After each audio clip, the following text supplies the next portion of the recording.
Megalophobia is a fear of massive objects, resulting in a strong anxiety, a feeling of unease deep in your gut, and an awe that shifts in your chest and makes you feel vividly, horribly alive. I kind of love the feeling. It's just so interesting to me, that matter of scale, the difference between human scale and cosmic scale being demonstrated in a way that we can visualize it and almost grasp the insignificance of our mortal bodies. It seems like some of you really enjoyed my video on megalophobia and analog horror, but what about its instances in real life? Tonight, we are going to be looking at some pictures, creatures, videos, and art that really instills this feeling in me, all collected from real life. I chose these subjects because I want to bestow that feeling to you. This video basically ended up being a list of enormous things that I find personally interesting. So I separated them into 4 categories, and I hope that you have fun learning about them with me. So let's bring things into perspective, so to speak. The first category is large, man-made objects that I find pretty scary to think about. When exploring the vastness of space, one must be extremely cautious. The shifts in pressure from exiting and especially re-entering the planet can have drastic effects on those engaged in space travel. NASA actually did a study on identical twins to see if extended time in space would have any observable negative effects on the body and mind. After putting one of them in space for 6 months, they conducted the tests and discovered drastic changes to vascular health, cognitive function, vision and general ocular health, and even mitochondrial dysfunction. To me, this emphasizes just how impactful space is, allowing me to segue into you meeting the International Space Station, the largest space station ever constructed, built by multiple nations to serve as a platform for conducting scientific experiments in microgravity and studying the space environment for extended periods of time. 109 meters long and 73 meters wide, launched on the 20th of November 1998 with 7 current crew members, the ISS is a technological feat of massive proportions that orbits the Earth. And when I see it hanging there, it's disquieting. Imagine being up there, the space around you literally distorting your cells, clotting your blood, while maintaining a massive structure that experiences more than a dozen sunrises and sunsets a day, so many that in order to sleep, the ship must create artificial day and night cycles. Even more insane, though, is what will happen when the station gets decommissioned as NASA currently plans. They are going to maneuver the ISS back down out of orbit, bringing it hurtling down to the Earth to land in the ocean, as outlined in the agency's ISS transition plan. Imagine the impact. Speaking of space, the next structure I want to show you is the RT-64, a radio telescope built in Russia. There are only 2 of these enormous communication devices in service, and with a 64-meter antenna diameter, they are among the largest radio telescopes in the world. Built in the USSR for robotic Venus and Mars missions, and still operational today, I find these devices beautiful.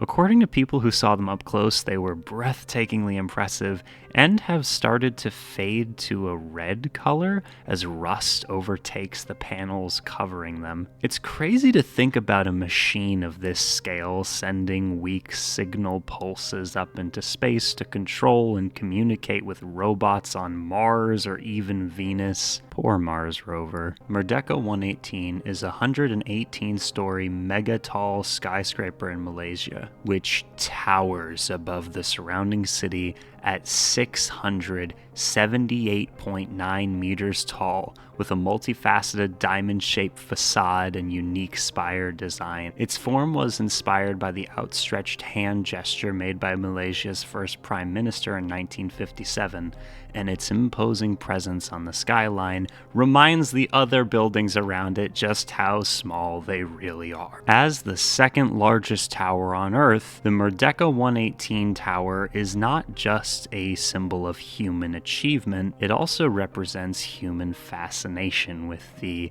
immense, the desire to build ever taller structures that reach towards the sky till someone finally reaches heaven and all of our languages are messed up again. I'm hilarious, aren't I? In 1988, some leaks were discovered along the Delaware Aqueduct.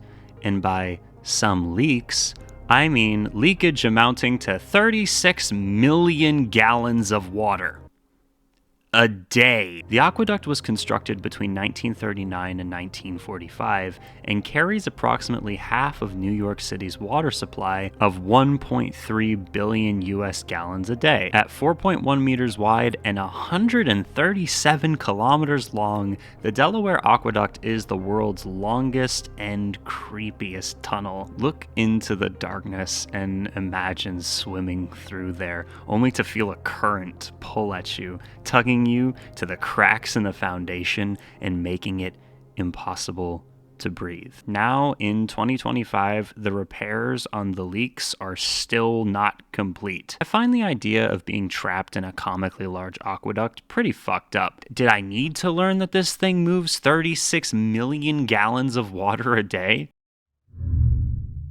The next section revolves around massive creatures currently living on Earth. And we spend most of our time in the water here because that's where all the mysterious stuff is. The African bush elephant, the largest land mammal on Earth, being renowned globally for its elongated nose, long tusks, and large sail-shaped ears, standing at heights of up to 4 meters and weighing up to 10 tons, this creature is a behemoth of the savanna. Elephants in general are strangely intelligent and social creatures with a far-reaching memory capable of complex emotions and behaviors. And this elephant is a creature that evokes both wonder and fear in me. Just 10 tons? Speaking of large, it's time we moved on to the blue whale, the largest animal on the planet, weighing as much as 200 tons, approximately 33 elephants. The blue whale has a heart the size of a Volkswagen Beetle.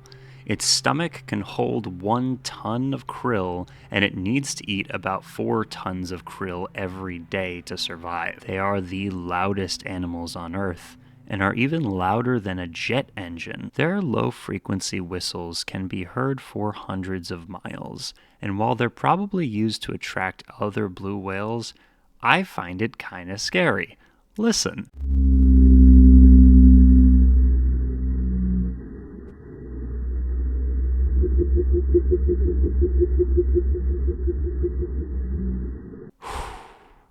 While we're here in the ocean, I wanted to talk about the basking shark. Look at this monster. Thank God it primarily consumes plankton, because the way its cavernous jaw unhinges to open wider than the size of the entire head is horrifying. The basking shark regularly reaches 7 meters in length, with some individuals reaching 11 meters, and I don't know why.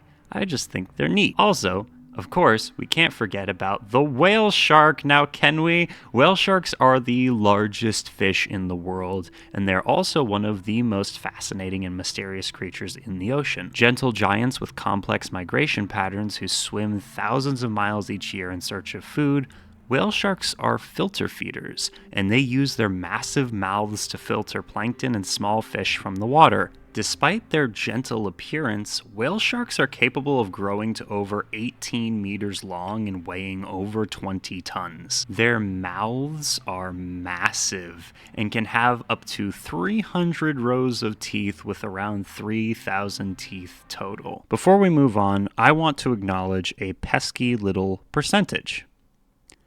5.5.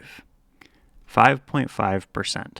That's how much of the ocean we've actually charted. And most of what we don't know about is further down, in the depths, in the underbelly of the Earth. Enter deep sea gigantism, an explanation for why deep sea creatures grow to enormous sizes compared to their shallow water relatives. This is due to a number of factors, including the high pressure and low temperatures of the deep sea, as well as the scarcity of food. This place is dark and mysterious, and the creatures that live here are often bizarre and strange. Whatever sizes you thought were possible are wrong, and terrible leviathans could be swimming, waiting, devouring. The biggest creature we've found lurking down there so far is the giant squid. At a maximum of 13 meters long, that's a length of over 40 feet, okay? Insane stuff. And the only thing that's heavier than the giant squid is the colossal squid. Black eyes, like a doll's eyes. You see those eyes coming at you in the water and you just freeze. Because the largest squid I found so far measured in at 40 centimeters. Okay, I apologize that this video is rapidly turning into my most autistic video I've ever made. I've rewritten the script to try and keep it manageable like 7 times now. So this is me on my best behavior. Moving on. We're going to talk about the actual terrestrial Earth we live on, and all the natural wonders that make it just a bit more dangerous. The landscape of the world is uneven, and when mountains rise to tower far above any skyscraper, it fills me with wonder and a bit of trepidation. Over 300 people have died attempting the ascent. And at 6,190 meters above sea level, the climate shifts at the top. Snow-blasted peaks with thin air isolated from most other elements of the natural world, getting up above clouds and being so close to space it feels you could almost reach up and touch it. Denali is a granitic pluton, mostly pink quartz manzanite, lifted by tectonic pressure from the subduction of the Pacific Plate beneath the North American Plate. At the same time, the sedimentary material above and around the mountain were stripped away by erosion. The Pacific Plate is still seismically active beneath Denali, a tectonic region that is known as the McKinley Cluster. Sometimes in the winter, when the nights are dark, cold, and long, you can just make out the aurora borealis glowing above the summit. It seems so close that you could climb up and touch and feel the sparkling aura brush against your skin. But then we plunge down deep back into the ocean. The Mariana Trench, a scar on the Earth's face, plunges deeper than Mount Everest is high. Here, in the abyssal depths, sunlight is an alien whisper, replaced by an eternal, crushing darkness. The pressure here is enough to crush a human body. The deepest section goes down 11 kilometers. And an insane fun fact, but the director of the movie Titanic actually was the first solo expedition to reach the bottom. Not that that's particularly relevant, I just think that's insanely interesting. Imagine a pebble being dropped into a lake. Now imagine instead an entire mountainside hanging precariously, plunging into the ocean with a thunderous roar. This colossal displacement of water creates a mega tsunami. Where a typical tsunami is caused by underwater tectonic activity, the mega tsunami occurs when a large amount of material suddenly falls onto water or anywhere near water, such as a landslide, meteor impact, or volcanic eruption, or maybe the ISS falling out of the sky. They can have extremely large initial wave heights in the hundreds of meters, far beyond the height of any ordinary tsunami. These heights occur because water is splashed upwards and outwards by the displacement, unleashing a wave of unimaginable force, a behemoth that dwarfs any human structure. Buildings crumble like toys, trees are snapped like twigs, and the very land itself is torn asunder as the wave crashes ashore, a monstrous fist of water obliterating everything in its path. On July 9th, 1958, a strike-slip earthquake took place on the Fairweather Fault and triggered a rock slide of 30 million cubic meters and about 90 million tons into a narrow inlet in Alaska. The impact was heard 80 kilometers away, and 5 people died in the resulting 524-meter-high wave that wiped out the tree line. The meteor streaks across the sky, a scream of celestial fury, leaving a trail of incandescent gas behind. The ground trembles beneath the unseen force. Then, the impact. The earth convulses as a crater blooms, a gaping wound upon the face of our planet. The air, thick with dust and the stench of ozone, is superheated. A searing blast wave incinerates everything in its path. Meteors were not known to be an astronomical phenomenon until early in the 19th century. Before that, they were seen in the West as an atmospheric phenomenon like lightning, and were not connected with strange stories of rocks falling from the sky. But even still, with everything we know today about meteors, they still have nothing on what we're actually going to talk about: mushroom clouds. It might be because they're generally associated with bombs, but the shadow of a massive cloud of poison actually scares the shit out of me, more than most other things on this list that I've made. Like planets are just minding their own business. These fuckers are going to give a region deformed children for generations. Look at this image of the Trinity atomic test, taken July 16th, 1945. The explosion actually burned through the film. The atomic mushroom cloud, an obscene parody of a mushroom, shoots upwards with an unholy yet strangely symmetrical grace. A monstrous birth from the womb of destruction, it ascends, a grotesque parody of a once living thing pulsating with the afterbirth of 1,000 shattered atoms. Radioactive ash rains down on the land below. Each snowflake of fallout carries a silent, deadly curse, a promise of suffering, an endless decay. Nothing will grow here for a long time. The earth is ruined.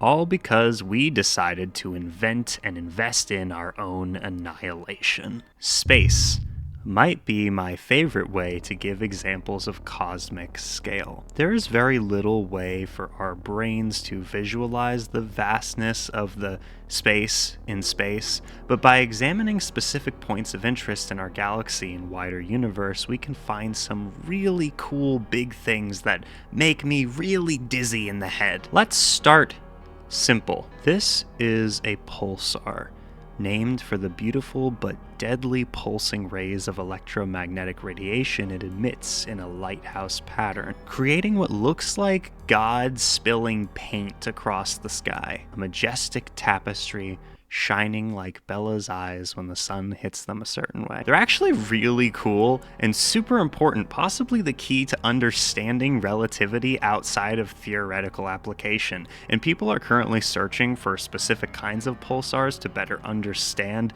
the curved space-time around the supermassive black hole at the center of our galaxy, and that is a whole can of worms in and of itself. However, disclaimer, most of the research on these strange relics of dead stars is still considered to be very much in its infancy, so they readily admit that they haven't figured it out anywhere near completely and are speculating a lot. Melnik 42 is a massive blue supergiant star in the Tarantula Nebula that is 27 times the size of our sun, and is so luminous that despite technically being a main sequence star still burning hydrogen at its core, it still counts as a blue supergiant.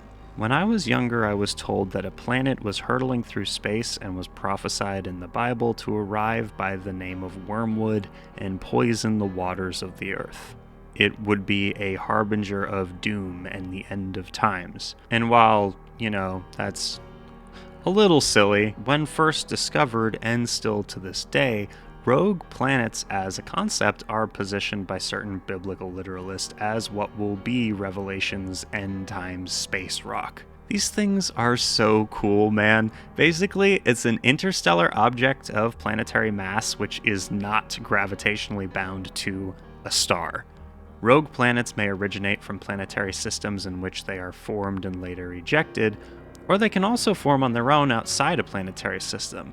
The Milky Way alone likely has billions to trillions of rogue planets just doomed to float endlessly through the void, an abyss from which they can never escape.